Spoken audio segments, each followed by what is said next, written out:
हरे कृष्णा। वैदिक ग्रंथों रूपी वन से चुने गए सुंदर पुष्पों रूपी इस कथा श्रृंखला में आप सबका स्वागत है। आइए आज की एक और सुंदर, मधुर और शिक्षाप्रद पौराणिक कथा का आरंभ करते हैं। बहुत समय पहले की बात है। वो स्वयंभू मनवंतर का समय था। उस समय में सभी ऋषि मुनि संतगण अत्यंत तेजस्वी और तपस्वी हुआ करते थे। उस समय में वे इतनी कठिन तपस्या करते थे कि उनकी तपस्या से उनका तेज, उनकी आभा सदैव चमकती रहती थी। और पृथ्वी पर इन सभी ऋषि मुनियों की उपस्थिति के कारण स्वयं भूदेवी भी प्रसन्न रहा करती थी। ऐसे ही समय में एक महान ऋषि थे। उनका नाम था वेदशिरा ऋषि। वे भृगु मुनि के वंशज थे। उन्होंने अपने जीवन काल के दौरान अत्यंत कठिन तपस्या की थी। उन्हें अधिकतर समय एकांत में रहना पसंद था और इसलिए वे विंध्य पर्वत की गिरि श्रृंखलाओं में चले गए थे। वहां पर उन्होंने अपने लिए एक अत्यंत शांत और सुंदर स्थान ढूंढा था और वहीं पर वे सदैव अपने आश्रम में तपस्या में लीन रहा करते थे। उनके जीवन का एकमात्र लक्ष्य था कठिन तपस्या और साधना करना, बस और कुछ नहीं।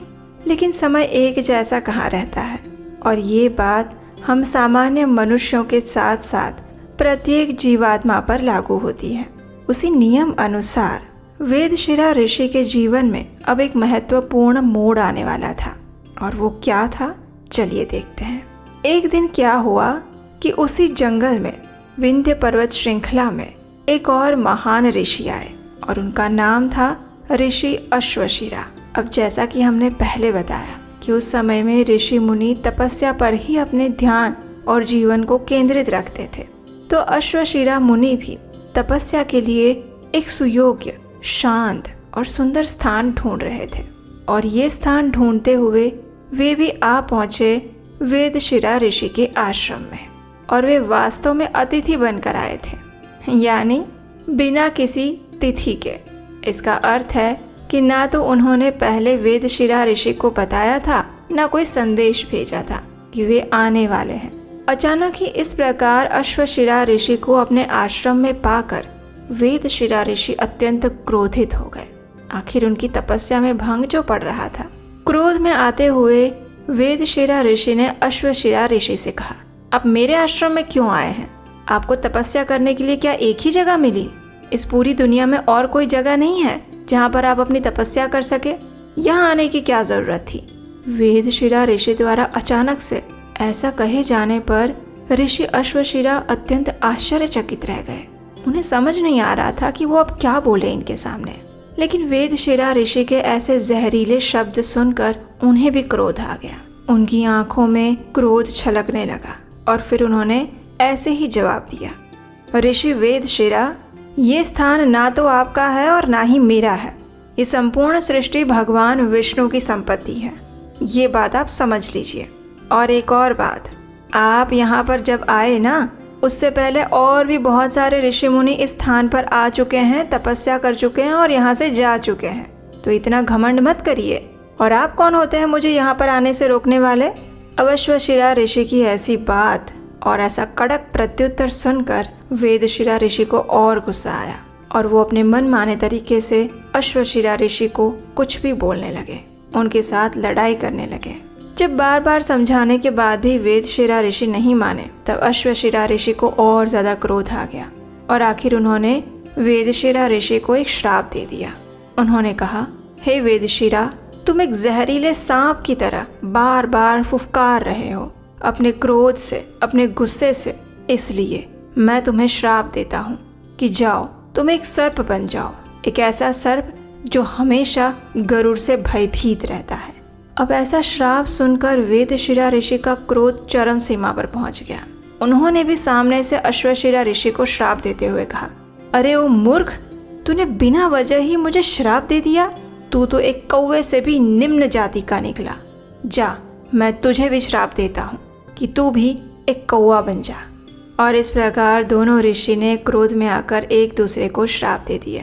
अब मुंह में से निकलने वाले शब्द वापस कभी आ सकते हैं क्या? नहीं। तो ऐसे ही दोनों ने एक दूसरे को जो श्राप दिया था वो भी अब मिथ्या नहीं हो सकता था। लेकिन उस दोनों ऋषि को अपनी अपनी भूल का अनुभव जरूर हो चुका था। अब वे दोनों प्रायश्चित करने लगे, पश्चाताप करने लगे कि अरे, बेवजह क्रोध में आकर हमने एक दूसरे को श्राप दे दिया और अब हमारी अधोगति हो चुकी है। दोनों ऋषियों को इस प्रकार पश्चाताप करते देखकर भगवान विष्णु वहां पर प्रकट हुए और उन्होंने दोनों ऋषियों से कहा, हे विप्रवरों, आप दोनों ही मेरे प्रिय भक्त हैं। मेरी दो भुजाओं के समान आप उतने ही महत्वपूर्ण हैं। वास्तव में मैं ये श्राप का तो कुछ नहीं कर सकता, क्योंकि तुम्हारे द्वारा बोले गए शब्द वापस नहीं आ सकते, लेकिन फिर भी मैं आप दोनों की कुछ सहायता अवश्य कर सकता हूँ। इतना कहकर भगवान विष्णु ने वेदशिरा ऋषि से कहा, हे वेदशिरा ऋषि, मैं अपने चरण आपके मस्तक पर रखूंगा जब आप सर्प बन जाएंगे, और उसके बाद आपको गरुड़ से भयभीत रहने की कोई आवश्यकता नहीं पड़ेगी। दूसरी ओर अश्वशिरा ऋषि की ओर देखते हुए भगवान श्री हरि ने कहा, हे ऋषि अश्वशिरा, आप कौवे की योनि में अवश्य जाएंगे, लेकिन आपके पास उस समय भी हर एक प्रकार की सिद्धियां होंगी और दिव्य ज्ञान होगा। इस संपूर्ण त्रिभुवन में जिसके पास नहीं होगा, ऐसा सर्वोच्च दिव्य वैदिक ज्ञान आपके पास होगा, और इसलिए आप संपूर्ण त्रिभुवन में जाने जाएंगे। इस प्रकार दोनों को आश्वस्त करके भगवान श्री हरि अपने गरुड़ पर आसीन होकर वहां से चले गए। समय का चक्र घूमता रहा, मनवंतर बदलते गए और आखिरकार चक्षुष मनवंतर आया। उस मनवंतर में प्रजापति ने ऋषि कश्यप के साथ अपनी 11 पुत्रियों का विवाह करवाया, और इन 11 पुत्रियों में से एक पुत्री थी कद्रु, जो कि ऋषि कश्यप की पत्नी बनी। उस समय कद्रु ने अत्यंत शक्तिशाली और जो किसी के भी द्वारा ना जीते जा सके वैसे महान सर्पों को जन्म दिया, और वो भी हजारों लाखों की संख्या में। किसी किसी सर्प के 500 सिर थे तो किसी के 1000 फन थे, और इन सभी पुत्रों में सबसे ज्येष्ठ पुत्र था अनंत शेष। कद्रु के सभी सर्प पुत्रों के सिर पर सुंदर मणियां चमक रही थी। उन्होंने दिव्य आभूषण धारण किए हुए थे, और इन्हीं पुत्रों में से एक बना कालिया, जो कि पूर्व जन्म में ऋषि वेदशिरा थे, जिन्हें सर्प बनने का श्राप मिला हुआ था।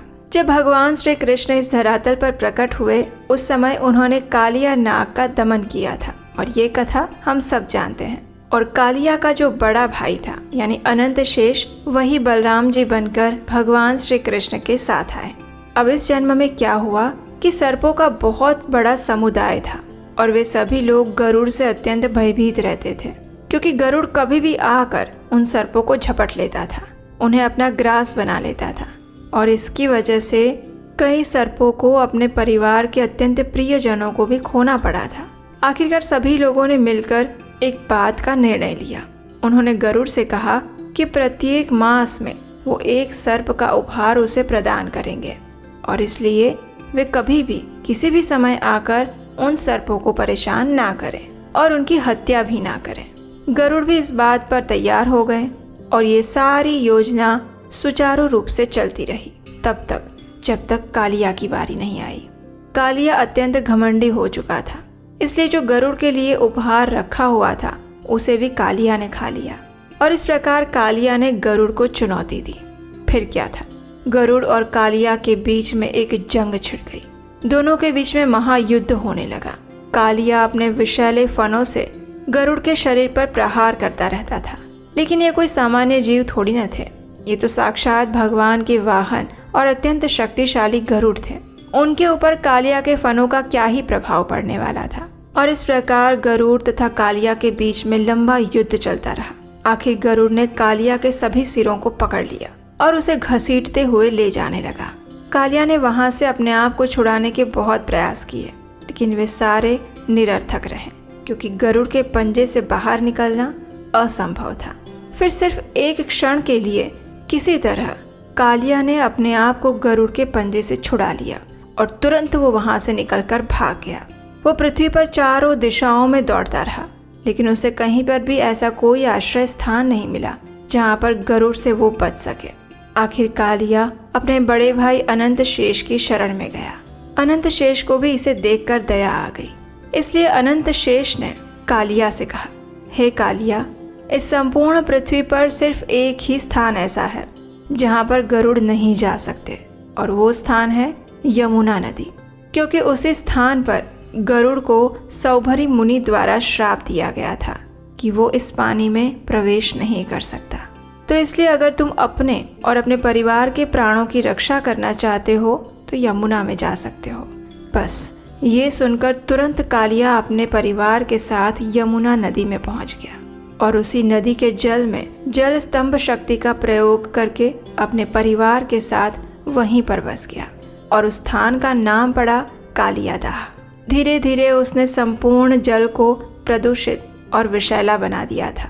और उसके बाद किस प्रकार भगवान श्री कृष्ण ने आकर उसका दमन किया और अपने चरणों द्वारा उसके सिर पर स्पर्श किया, ये कथा हम सब जानते हैं। वास्तव में देखा जाए तो वेदशिरा ऋषि, जो कि अपने अगले जन्म में कालिया सांप बने, उनकी ऐसी दयनीय स्थिति होने का एकमात्र कारण यही था और वो था उनका क्रोध। क्रोध हमारा सबसे बड़ा शत्रु होता है और ये बात हम सब जानते हैं, लेकिन फिर भी बिना क्रोध किए रह नहीं सकते। मनुष्यों के अंदर में 6 अनर्थ सबसे प्रमुख पाए जाते हैं: काम, क्रोध, लोभ, मोह, मद और मत्सर। इसमें से एक सबसे महत्वपूर्ण अनर्थ है क्रोध। जो क्रोध में भरा हुआ इंसान होता है वो एक शीशे के गुलदस्ते जैसा होता है। शीशे का गुलदस्ता अगर किसी के पैर पर गिर जाए तो जिसके पैर पर वो गिरा है उसे तो वो चोट पहुंचाएगा ही, लेकिन वो स्वयं भी फूट जाएगा, टूट जाएगा। तो इस प्रकार क्रोधित व्यक्ति जितना नुकसान दूसरे का करता है उससे अधिक नुकसान वो स्वयं का करता है और ये बात वो उस समय नहीं समझ पाता। क्रोध की अग्नि और ज्वाला इतनी प्रबल होती है, उसका वेग इतना प्रबल होता है कि मनुष्य उसे रोक ही नहीं पाता और फिर वो ऐसे ऐसे कार्य कर देता है, ऐसे ऐसे शब्द बोल देता है जो कभी भी वापस नहीं आ सकते, क्योंकि शब्द कभी भी मरते नहीं हैं, कभी भी उनका नाश नहीं होता। वे अनंत काल तक इस ब्रह्मांड में घूमते रहते हैं और इसलिए कई बार गुस्से में आकर कुछ मनुष्य सामने वाले को ऐसी ऐसी बातें बोल देते हैं जो कभी भी भूली नहीं जा सकती। कहते हैं ना, तीर से निकला हुआ बाण फिर भी अच्छा है क्योंकि उसका घाव मिट जाता है, क्योंकि जो शब्द द्वारा कहे गए बाण होते हैं उसके घाव कभी भी नहीं मिटते, वे आजीवन चुभते रहते हैं। और इसलिए मनुष्य को अपने क्रोध को संयम में रखना चाहिए। जहाँ आवश्यकता हो वहीं पर करना चाहिए और आवश्यकता सिर्फ भगवान की सेवा में ही पड़ती है और किसी स्थान पर नहीं। मात्र अपनी स्वार्थ पूर्ति के लिए गुस्सा करना, सामने वाले को नीचा दिखाने के लिए क्रोध करना, अपनी इच्छाएं पूरी नहीं हुई है या फिर हमें कोई चीज़ प्राप्त नहीं हुई है इसके लिए सामने वाले पर गुस्सा करना, ये पूर्ण रूप से शास्त्रों के विरुद्ध है। और ये बर्ताव जितना नुकसान सामने वाले का करता है उससे अधिक नुकसान वो क्रोध करने वाले का करता है। इस बात को समझना और अपने अंदर उतारना ये बहुत महत्वपूर्ण चीज़ है, क्योंकि कहते हैं ना, जिस पात्र के अंदर विष भरा जाता है वो पात्र भी उतना ही विषैला हो जाता है जितना कि आप दूसरे को विष पिलाते हैं। तो इसलिए सामने वाले को गुस्सा करके जितना दुख और तकलीफ आप उसे पहुंचाना चाहते हैं उससे कई गुना दुख और तकलीफ आपको होने वाली है।